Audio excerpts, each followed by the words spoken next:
Hello and welcome to Chess Reviews 110.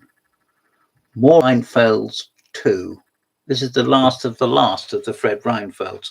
I found some more which I hadn't covered, but before I say anything, I'd like to thank Gally Crow for joining up. We badly need the membership. We've only got 6 subscribers. This is a new site, the third Chess Parrot one, and we've badly in need of support. So please, if you've enjoyed this, not if you haven't, but if you've enjoyed this, please sign up and like. The first book I'm going to show you is about Smarties. It's an old library book, and like all the best books, it is by Fred Reinfeldt. It's called British Chess Masters, Past and Present. Most of them now, of course, past. And it is a 1947, brought out just after the war, Second World War, Bell. Whether they were in Portugal Street then, I don't know. It might have been. And it deals with games played between 1821, those are the days, and goes right up to 1946, the year of publication, when Alexander beat Botvinnik in the Anglo-Soviet cable match, radio match by then, I suppose. And Botvinnik played a premature Queen A5 in a winner. And although I'm sure he put up a good fight, Alexander beat him. And I'm told thereafter that Botvinnik didn't like playing Alexander. He played him again at Munich 56, I think. And this time, Alexander played the modern defense. In those days, it was called the Robach, and they called it the rubbish. I can assure you there's nothing rubbish about Alexander. Now, this is quite unusual because it actually broadens the net of what a British master is, and includes Janowski, who lived for a short while in England and was, in fact, 1953 British champion. But he was Canadian. And it also includes the game between FEA Kitto and Koenig from Brighton, 1938, and a Koshnitsky game, who was Australian, and a game by Cecil Purdy, who was Australian, and Dr. Aitken, who beat Stahlberg, Gideon Stahlberg, at the Olympiad. And Reynolds, who beat Reuben Fine. And so it goes on. In fact, Reuben Fine gets 2 knocks because Brian Riley, was it? Freddie? No, Brian, I think. Beat Reuben Fine at Warsaw. Again, that's an Olympiad. And they also claim Sultan Khan, who was from the Punjab, wasn't he? As Punjabi. But nevertheless, it's an interesting collection of games. And even though it's a small book, it does contain some pretty thoughtful stuff. Brian Riley, here we are. It says far-sighted positional sacrifice. Brian Riley, of course, was to become owner of the British Chess Magazine, largely with finances arranged for him by Vic Soames and Hugh Alexander, I think I was told. I've no idea whether that's true, but that's what I was told. Here we have William Winter beating with kindness. A crisp finish, it says. And here's a game by Reynolds. Hardly a well-known player. In fact, I'm yet to see a biography of Reynolds anywhere. There might be one somewhere. John Upham, are you listening to this? And here's Jim Aitken beating Stahlberg with black. Very impressive. I did see Dr. Aitken play at Air 78 and also in the West of England Championship, I think that year as well, in Cheltenham.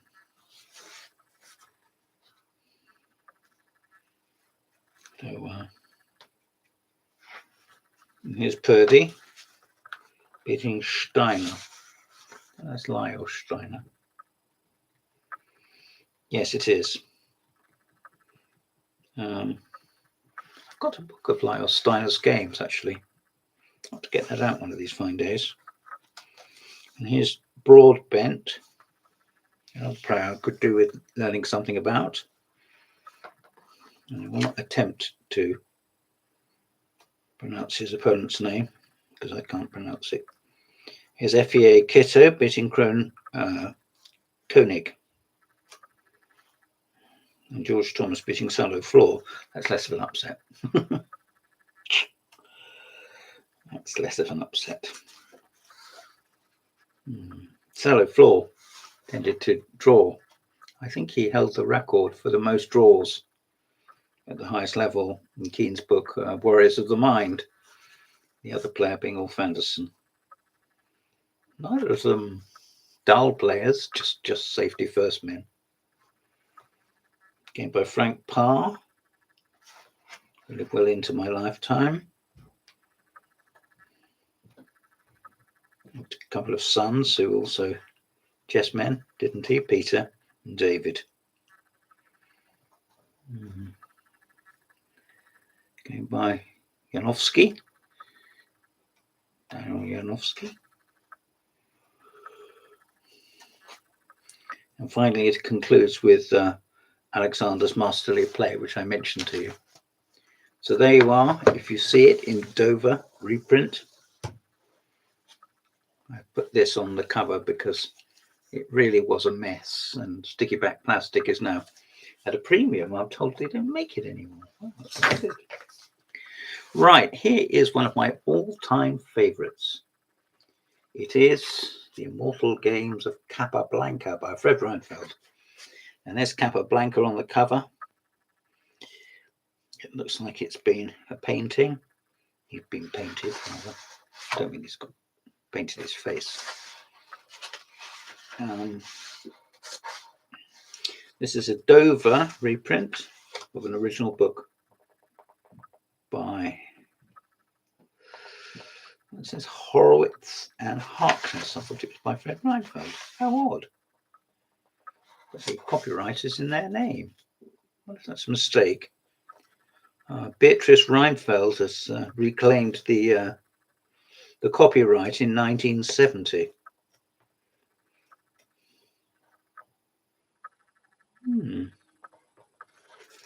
I'm in no position to answer any of these questions, rhetorical or otherwise.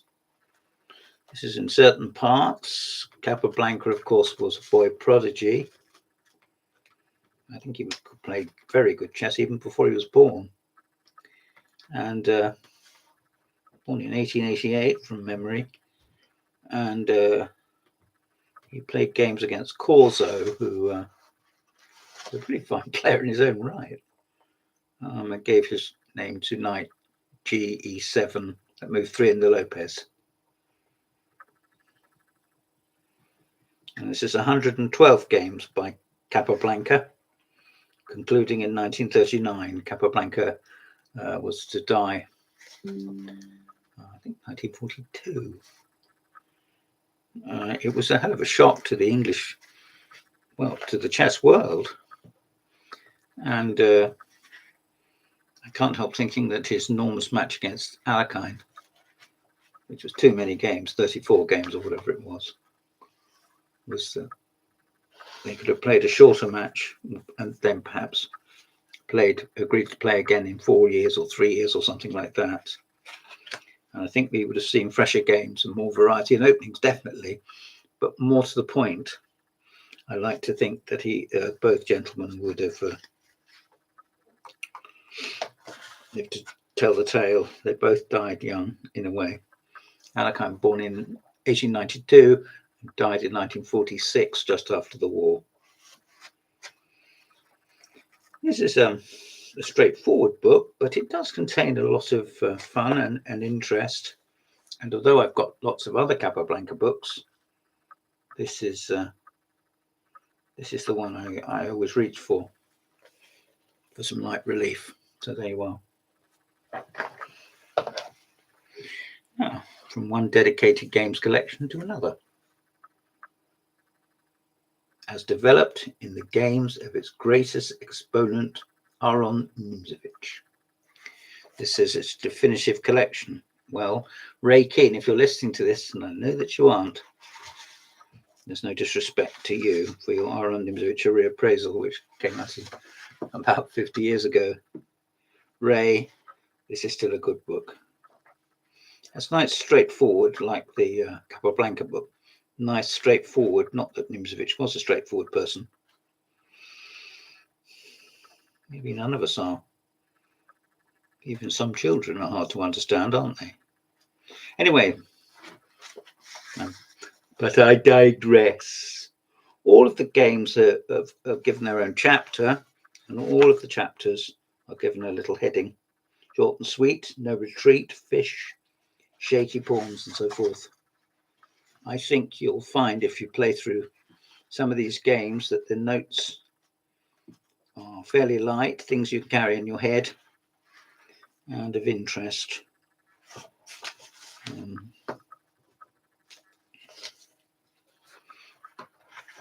And you may get more instruction from books like My System, or you may get a more advanced analysis from books like Aron Nimzovich Reappraisal, Ray Keane's book, and there are also others, more recent games collections. But I think this is still well worth seeing, and I like the cover with the knight upside down. There you go. Now, the last Reinfeld is a really good one. Reinfeldt on the endgame in chess. Practical endgame play. This book is quite hard to get hold of, actually.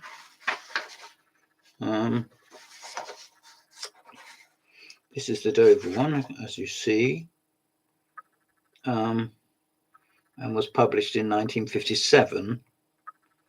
And it's a reprint of the 1940s book.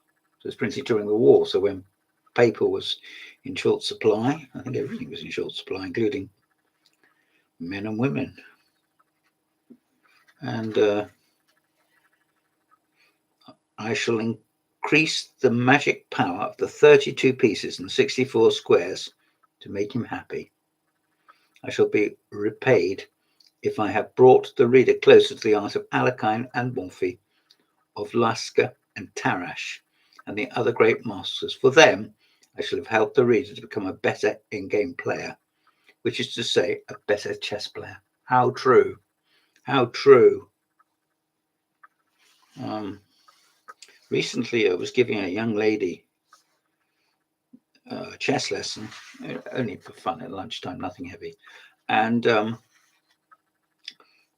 asked her about promotion and under promotion. In other words, when you get a pawn to the 7th that you don't want, or you can't have another queen or a queen, because it would cause stalemate.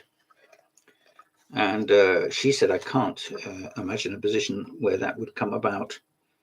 And you know what? I couldn't, without help. John Upham sent me some help, but I couldn't, without help, construct a position. That's pretty poor. I should have been able to, but I couldn't. There it is. This is formerly known as Practical Endgame Play, and I bought it in a lovely old bookshop in Alresford called Lawrence Oxley. They don't have many chess books these days because I bought them all. But nevertheless, it's good fun and very interesting. It contains a lot of practical examples from top games. Sidney Bernstein, Morphy himself.